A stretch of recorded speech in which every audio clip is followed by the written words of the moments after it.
1987, original Granddaddy, then hosted 2003 holding. Our frontline interview was where we were born. I was born in Lake County, down in Lothair. I was born out in the country. I was born at home. Well, I don't know anything. I don't really remember much about that. I was born in Lake County, in a coal mine community. I was born at home. And when you were a teenager, where did you hang out?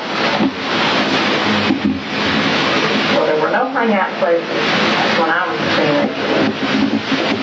As you know, each day, we had very few places of amusement.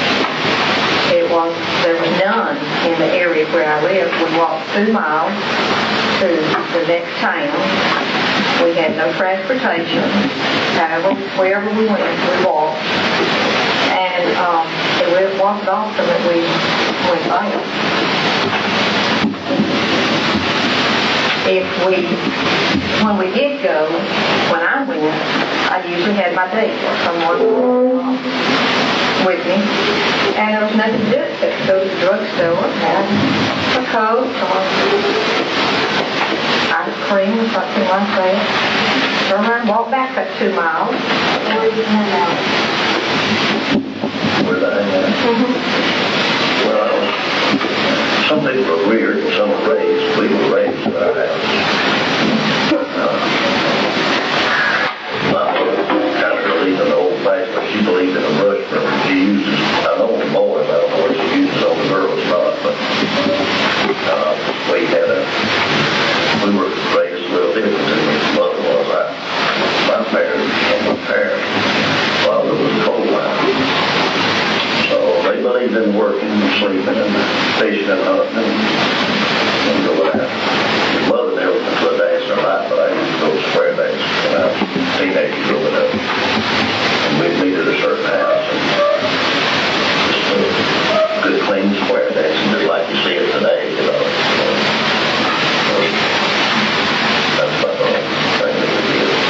You told me once you went to the building station. What was that? This old gentleman had what we call a filling station. They sell service stations today. He had 2 gas pumps. You pumped up the gas by hand. He had the first radio in our community. 3-tube radio. First one, I remember the first one. We used to go sit 20, 25, or 30 of us boys on Saturday afternoon and listen to Grand Ole and Grandma Bikes. This 3-tube, this little radio, they didn't have electricity, but they had a telephone system, whatever goes with it, and the wind blown windmill to charge it. I didn't know whatever it was, I don't know that much about electricity. Granny Bikes, there was a certain fella to come on the Grand Ole Opry. She didn't like him at all. We'd get real interested in the fiddles and the guitars and the banjos and everything. And Granny Bikes would turn it off and she'd say, "You shake, burn my tubes out." And when he'd go off, she'd turn it back on. We'd always get mad at Granny Bikes to turn it off, because that's the main one we want to hear, because he had more life in him than everybody else did. And where did you go on bed? We dated at home. Let's go places of youth. Let's go to, occasionally we'd have a party at one of the friends' house, and we'd go for that. Usually the things that we did at the parties would be, occasionally we'd make what they call molasses candy. We put it on the syrup, from sorghum syrup. Put it on and cook it until it got good consistency. Put a little soda in it, and this would lighten the color up. And as it began to cool, you put some butter on your hand, and then you get a big piece of it, and you'd have a partner, and you'd start pulling it. And you'd pull it for a long time, and as it cooled, you could cut it thin, and you have it sometimes twist it up, sometimes you just make it a long rope and cut it up. But it was delicious. It was a chewy type candy. We did that, and then we would make popcorn balls. I'm sure all of you are familiar with popcorn balls. But I mean, it was such a simple life. This was the things that we had to do with. And this was just about the means of entertainment. When your date came, you either dated at home or you occasionally went to a party somewhere. Because there was very, very few people that had any means of transportation. And there was really nowhere to go. Where is it? Oh, it was, I always wore dresses. These came hard to get, too. My dad was a farmer. And I was the last of 6 children. So we had very few clothes. We had clothes to work in the field with, the garden, and we had Sunday dress. But when we got home from church with our Sunday dress, that was to be taken off and put up, kept reserved, because we didn't get many dresses. My mother was a very good seamstress, though. She could get a hold of a piece of material, she'd make me a new dress. But if we didn't have any material, then we also had cows.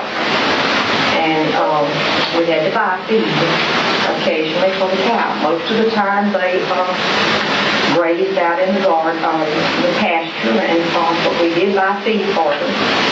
And we got the sacks to begin with were just plain white sacks with printing on them. Okay, we would bleach those out. And sometimes those were dresses. But then they got to where they would make printed dresses, flowers or checks or some design on them. Where you didn't buy enough feed to get 2 of them alike maybe, but maybe your neighbor had one like you had, and maybe you had one like she had, so you swapped out. And we had feed day dresses. Now they were made up pretty. We had very few clothes, but they were always clean. And those days you starched them and you ironed them. Today you don't have to do that much. Well, khakis, like they wear blue jeans today, we wore khakis. Khaki trousers, cotton, khaki shirts. And right during that time, our teenage life, GI flat top, which styled the hair then, And as your grandmother said, we didn't have a whole lot of clothes. I can remember there was 4 of us boys and 3 girls, 7 of us.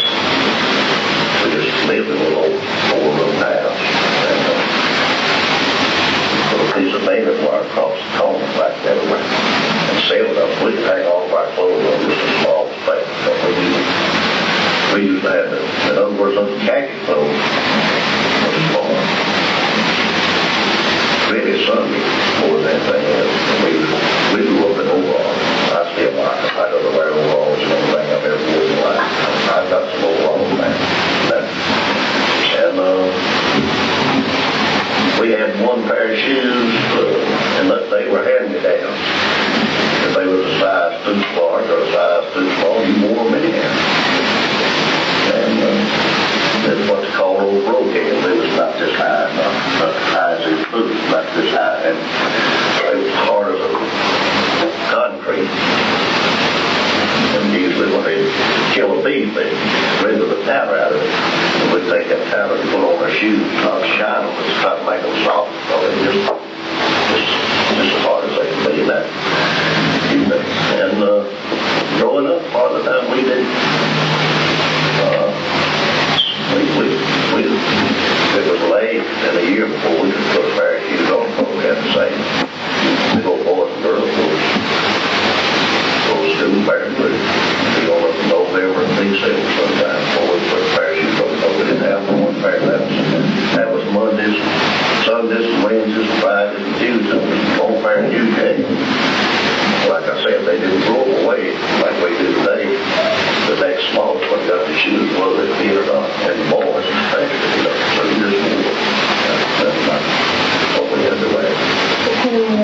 You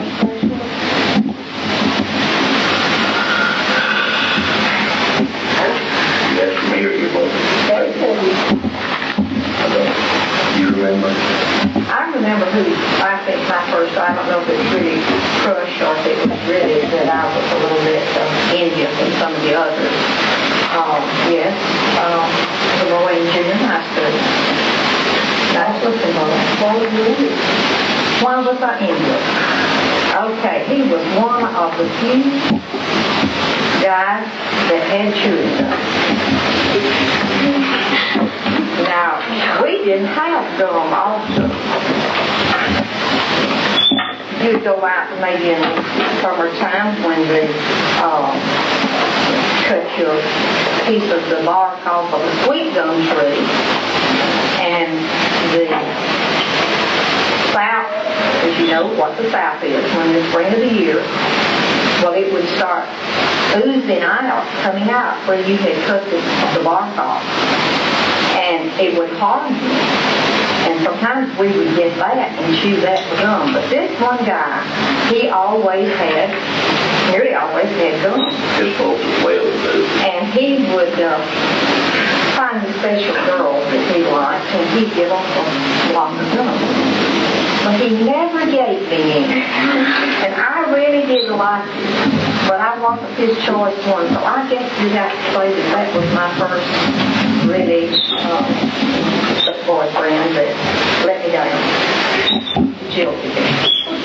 Well, how old was y'all when you met? We grew up together, you might say. We were next door neighbors, but I really don't remember him at that time much because we were just children. But then his father was killed and he went to an orphanage.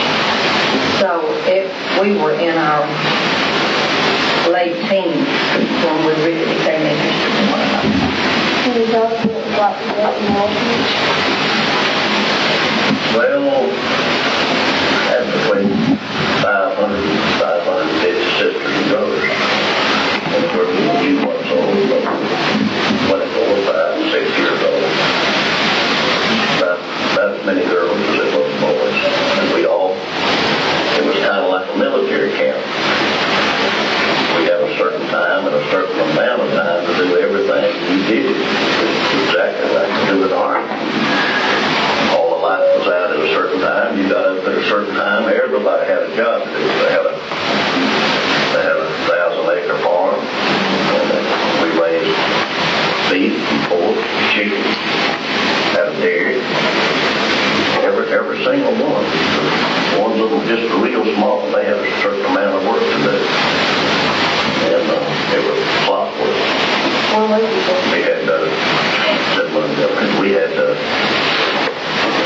We had a certain time to, we got up by a bell. They went to meals by a bell. We caught the buses and went to school by a bell.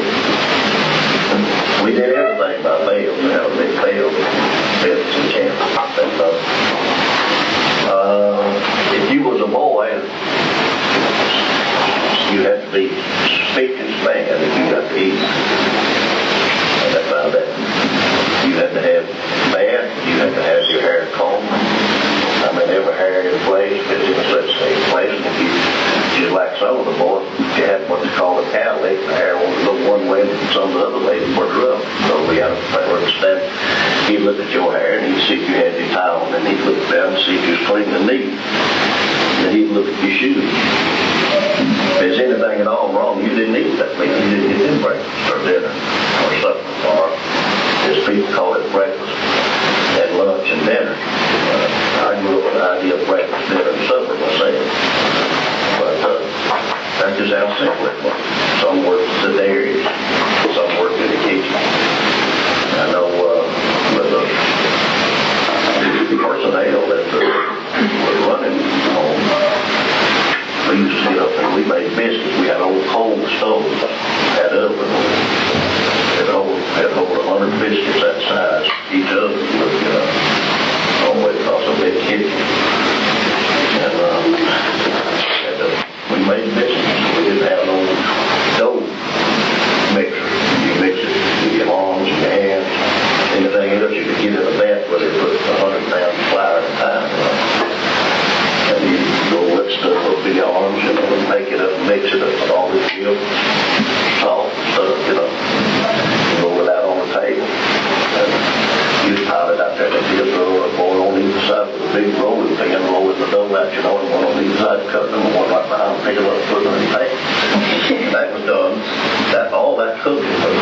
600 feet. It was done in about an hour and 30 minutes, and everybody done eating it with catch school books, go to school for breakfast.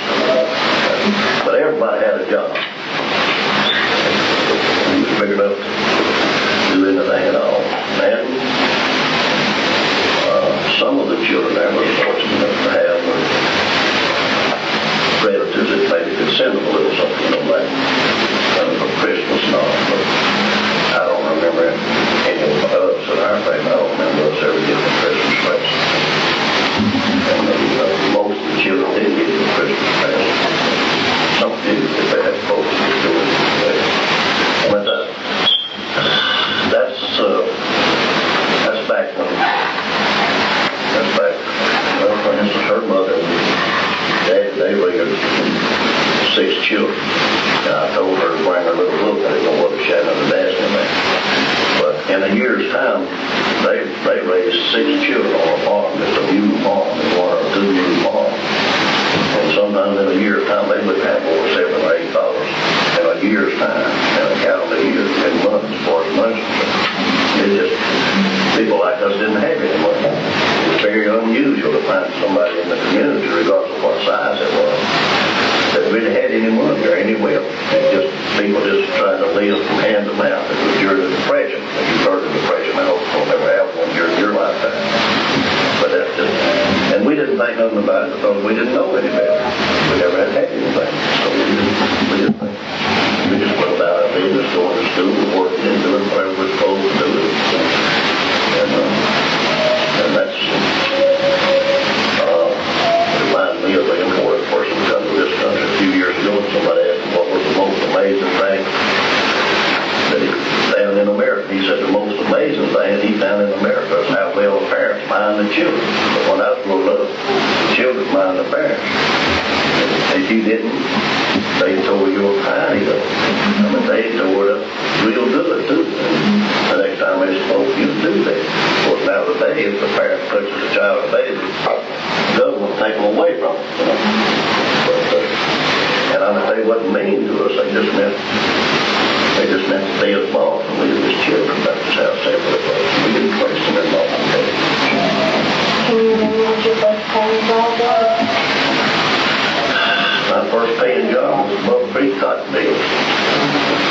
Down here, just down in when I got out of school, I came in all the way in the world I could get a job. It's on the strength that I was a good baseball player. I was good at it.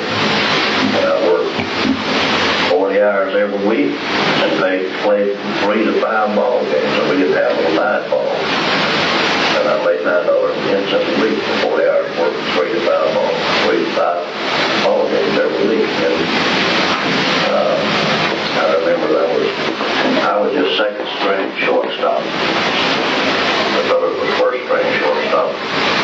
We got paid on Thursday. Usually he'd stay drunk the rest of the week, and they wouldn't fire him because he was so good. He wasn't any better fielder than I was, but he had a better hitting average than I did. And I remember Chuck Harris coming out there one Thursday. He said, "Voltage, next week if we play 2 games or 5 games, if you don't hit, I was hitting 250. He said, if you don't hit 275, you won't have no job no more." And they didn't know where to get a job. That's all over Birmingham area and all around when United States Steel and Republic Steel and Virginia Bridge and all these places, they all had baseball teams. We had baseball teams as good as the Barons was ever had in Birmingham. And a lot of the others played ball around this place. So they went to the big league, you know. That was my first job, and that was $9.10 a week. 40 hours work, 2 to 3 or 4 or 5 ball games every week. Can you remember your first job? Paying job? The first job that I can remember that I earned any money at all was I started out as a child working for my parents, with my parents. I guess the first job I had with no pay was I was the water girl. The people were working in the field, and I was the only one that had time to carry any water, so I carried the water to the workers.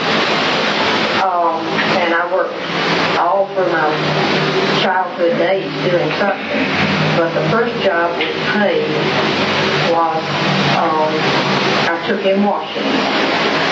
down not too far from our house, we had 3 teachers that lived with their parents. And I would get their clothes, or they would have their clothes, have them tied up in a sheet. I'd throw them across my back. Now, this young girl, carry them to the down, then take them to the house and throw them in a washing machine. You carried them down to the creek. You dip the water up out of the creek, put it in a wash pot. You had to carry the tubs down every time because when it came a big rain, the creeks would get up and it would wash your tubs and everything down the creek. So I had this big black pot. You rubbed them on the rub board. Then you would put them in the pot and boil them if they were white clothes. Your linen, anything white, you boil them, and then you take them up, you dip up the water again. You had 2 to 3 rinse waters. They had to be rinsed by hand, wrung out by hand, and then hung up. Then when they dried, you carried them back up the hill. We did not have running water in our house. We did not have a bathroom. The first bathroom we had was long after he and I married. Now, he had bathrooms because he was an orphan, but I had no bathroom. We had the John down on the hill. And we drew the water up from the well, and we bucketed and dipped and all. But I washed for these ladies. And lots of times I would iron them, and when we ironed them, we did not have an electric iron because a lot of my years when I was about your age, we had no electricity. But you take an iron of what we call a flat iron. With an iron with a handle, you put it in the fire and got it in a rather, didn't make a difference. It was summertime. You still had to build a fire, either in the stove or in the fireplace, and heat your iron. And you starched everything, you ironed it with these irons, and I would carry it back down to their house. Now you're talking well. I think I got, best I remember, I'd get from 50 to 75 cents a week, possibly, when I would do all of this. Then you worked when you go to school to pay all the fees. Yes. When I was in high school, I worked in the lunchroom. I washed windows just like these out here. I did anything I could. I took in sewing and all of that to help pay my fees for my typing and things like that. So I really didn't have much pay for many of my jobs until I got started. What did you think when you started serving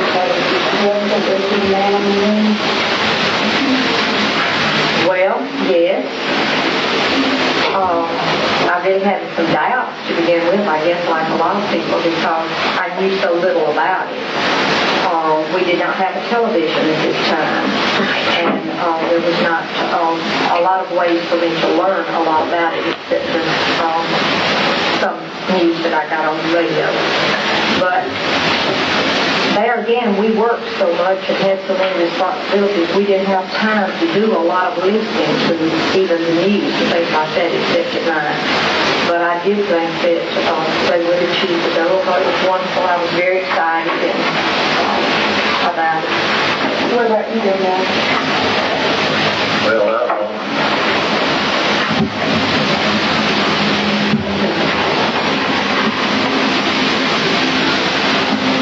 the band for that, of course, I've always liked speed.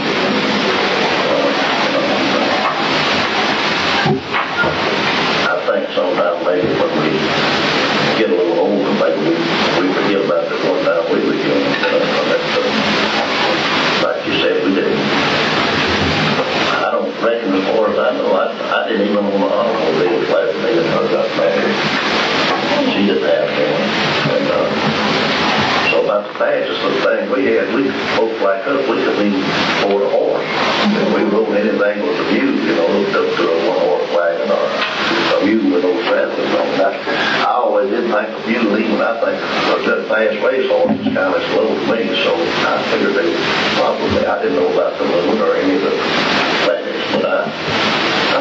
maybe one day they would, because they'd already done so many things that I thought maybe was an impossibility.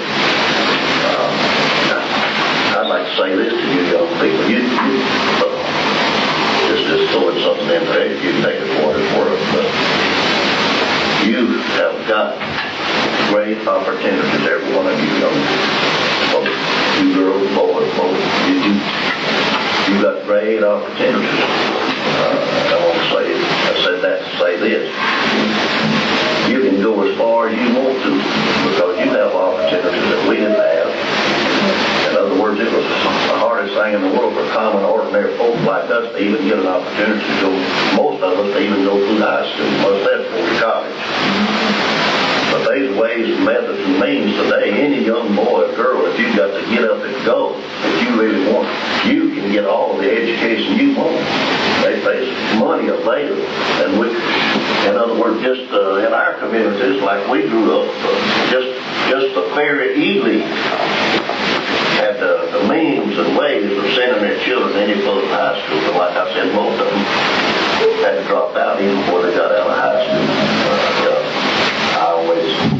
I think my mother had about a 7th grade education. I always thought she was real ignorant until I got about 30 years old. Every year I got older, I realized how smart she was. But they did the best they could, and I guess a lot of us did too. And of course, a lot of us got quite a bit of education the hard way, maybe working in the day, going to school at night, or working in the night, going to school in the day. But there's no doubt in my mind there might be somebody sitting in this class today, girl or boy, man or woman, whichever way you want to call yourself, could be. There's a possibility. You could be president of the United States if you want to be. And that don't have anything to do with color or creed either. You can be what you want to be if you want to be better. It's here. See? And we never did hear nobody say that to us when we as kids growing up. They didn't even say that to us at school. We went to school to learn how to read, write, and arithmetic to the tune of a hickory stick. That was it. See? You had nobody to encourage you. They didn't have time to fool with you. They didn't have all the kind of teachers that we have today. And you ought to think a whole lot about your teachers. They're here to help you, to do you good. Maybe if I could live 15 or 20 more years, I'd hear about those kids that you talked to where one day one of them is president, or maybe one of them governor, or maybe one of them mayor of Birmingham. So you can be what you want to be if you really want to be. It's here, what I'm saying. It was here when I was growing up, but it was harder to get. What do you think being home Well, I think that one of the biggest things to me is advancement. When you think about where we were, and as he said, we had, of course, when we got in high school, we had the subjects you have now. A lot of them. We had chemistry, we had algebra, and all of these, which were more the foundation courses and everything. But now you have computers. We're in a computer system, and I've worked with computers some. And it's just one of the most fascinating things. I would have never thought when I was your age that I'd ever see the time that you could do what you can do with computers. And I think this is one of the greatest achievements that has been made so far in our school age. But just as he said, you just got advantages on top of advantages just apply yourself and it's there. We did not have that. A while ago when Sharon was talking about the job that I had, my first paying job, I want to put a little something else in there that might show you a little bit about what we really had to do. When I was talking about the washing and the way we washed and everything, we did not go down to the store and buy our soap either. We made our soap. At that time, nearly everybody would have a hog. My dad always had a hog. He always had a beef.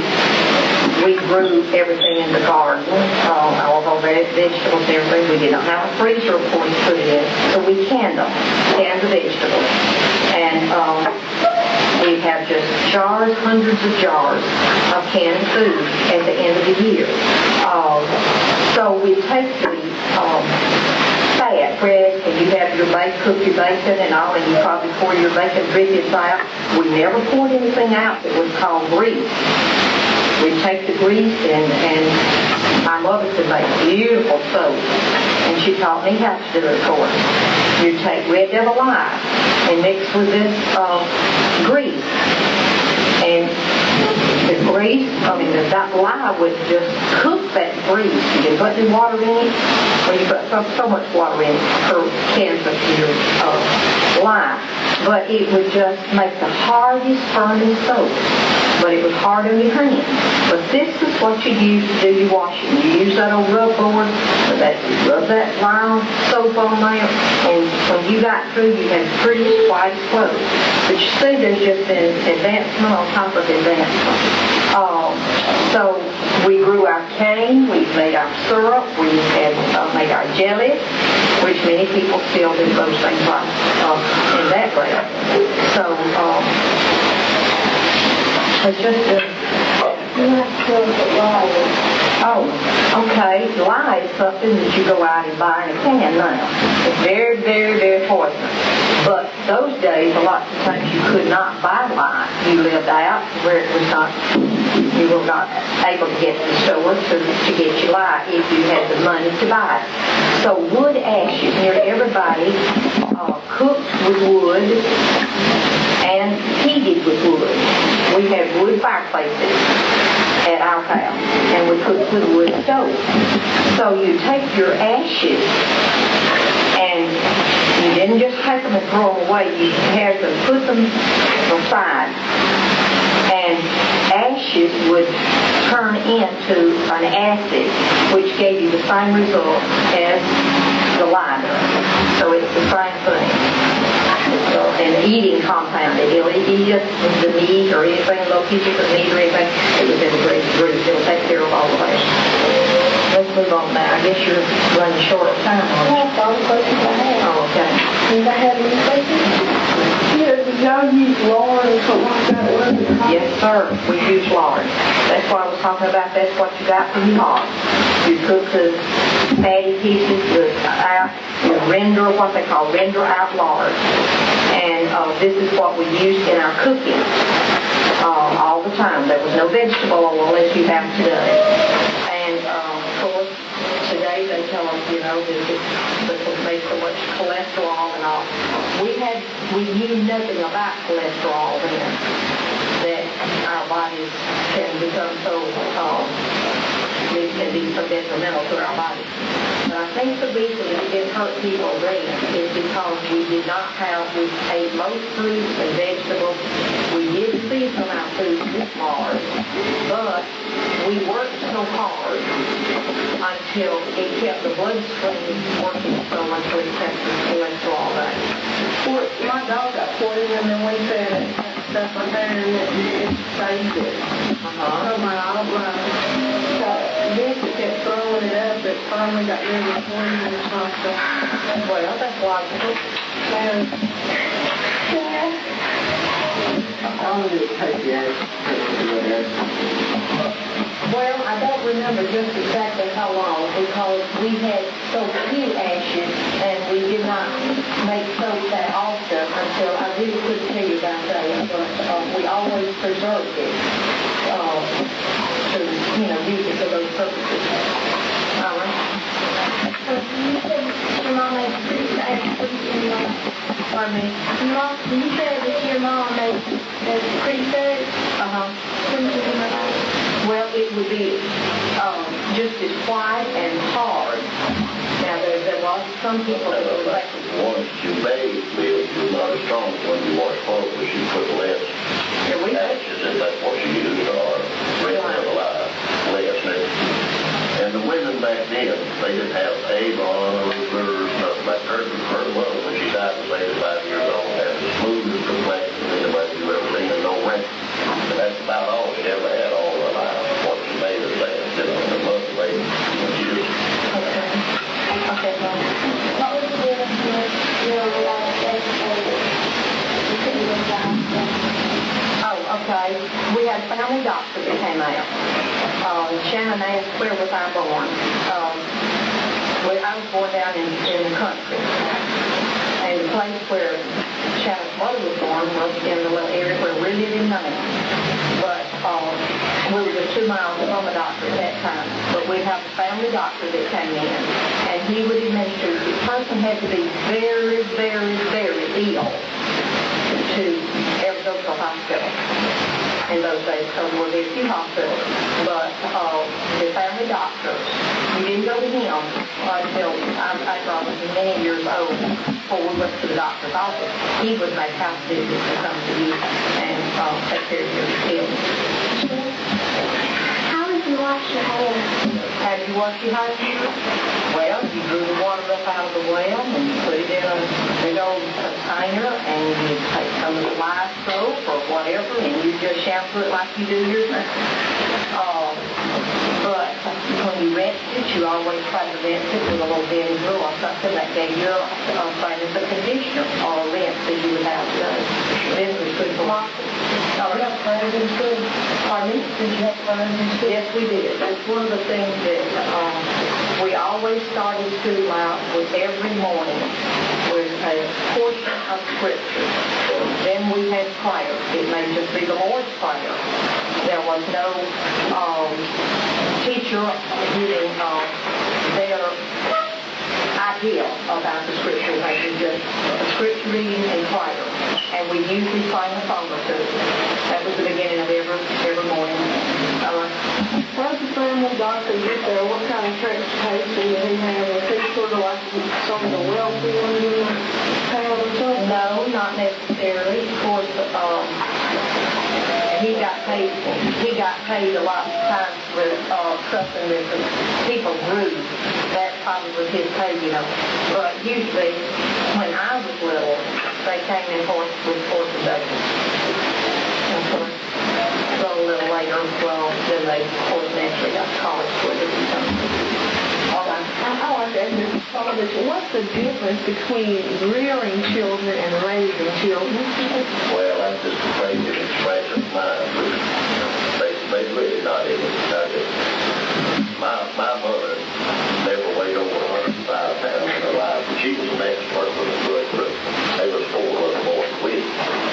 After my dad died, well, we lived pretty rough. You know what I mean?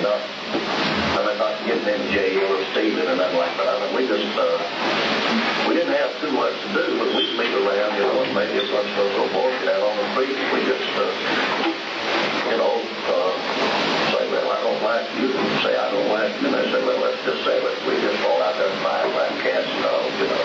And my mother, I mean, we didn't have no television, no radio, no nothing like this. We didn't even have one. If we had any books, it was a school book, you know. And that's about all kind of book. We didn't have anything to read like we do today, you know, like the literature we wanted everywhere. And if we had, we wouldn't have even much to follow. But what I'm talking about, my mother would say, you do so-and-so with me. You look like you didn't want to do it. So she didn't. The next time, she didn't say anything. She went into what I say, like Sputnik. She went into order. She got the brush through it, and she got through. She was glad to do that thing. And so I said, we were raised, you know, on the end of the brush through. And reading through when I got grown, I looked back and I said, well, every time I got one, I should have got 2. You know, reading through it. Like we were not angels. We were just ordinary boys, like boys and girls are today. I know they found I never get an education. I'm not saying this bragging because it's not right, but I was 20 years strong when I was going to school, and they used to put us in the floor